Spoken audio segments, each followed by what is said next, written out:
प्रिय अध्यात्म प्रेमी, आप तमाम धर्मानुरागी के चरणों में मेरा सतत नमन। एक भाई का जिज्ञासा है कि हम लोग अभी जो नवरात्रा का माहौल चल रहा है, दुर्गा पूजा, इस माहौल में हम लोग गांव हो, शहर हो, कस्बा हो, जवारात हो, कहीं भी भक्ति में हम लोग सरोवर रहते हैं और जगह जगह पर मेला का सुंदर आयोजन, सुंदर पंडाल लगा हुआ रहता है। तो विचारना हमको आपको होगा कि नवदुर्गा है क्या?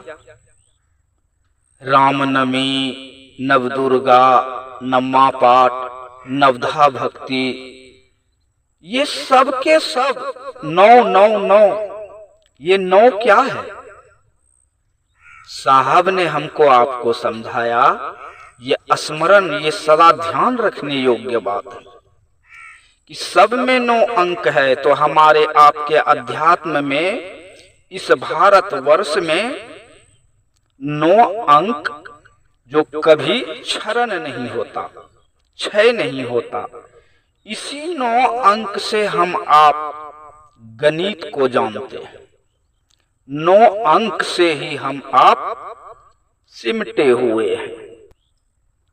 0 का तो कोई अर्थ नहीं होता, इसलिए साहब ने कहा 0 यानी शून्य।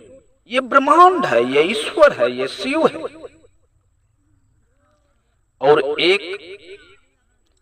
का अर्थ होता है कि परमात्मा एक है, ओनली वन, सिंगल लाइन, दूसरा कोई नहीं।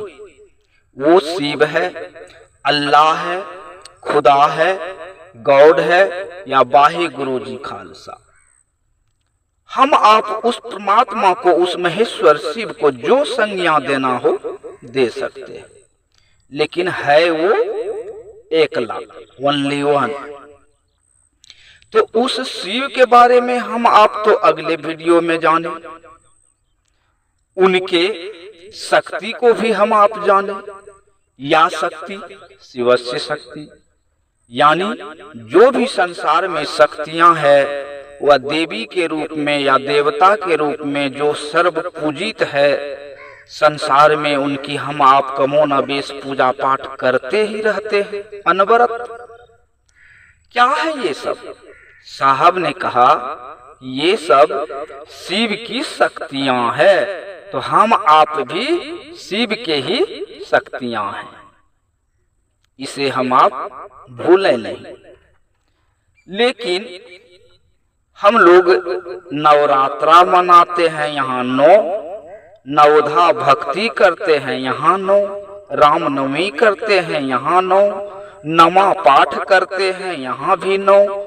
तो ये 9 अंक जो हमको आपको गणित में मिलता है, ये 9 अंक है क्या? साहब ने कहा कि 5 तत्व, क्षिति, जल, पावक, समीर, गगन, ये 5 तत्व और 3 गुण, सत, रज, तम, ये 3 गुण और 5 तत्व मिला के 8 हो गए।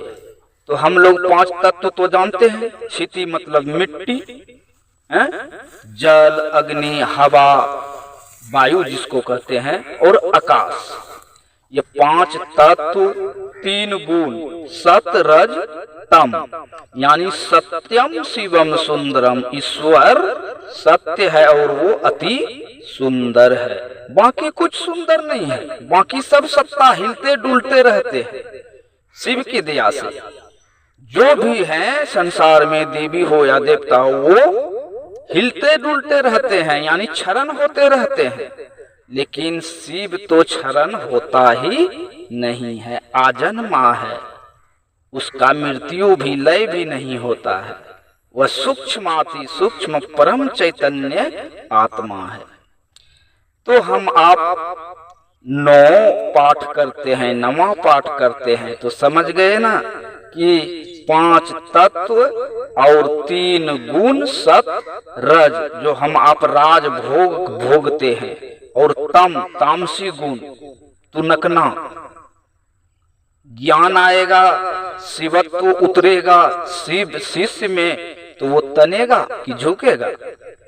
साहब इस पर बड़ा सुंदर व्याख्या करके समझाए हैं कि जिस मनुष्य आत्मा में शिव का शिवत्व यानी ज्ञान उतरता है, वो तनता नहीं है, वो झुकता है।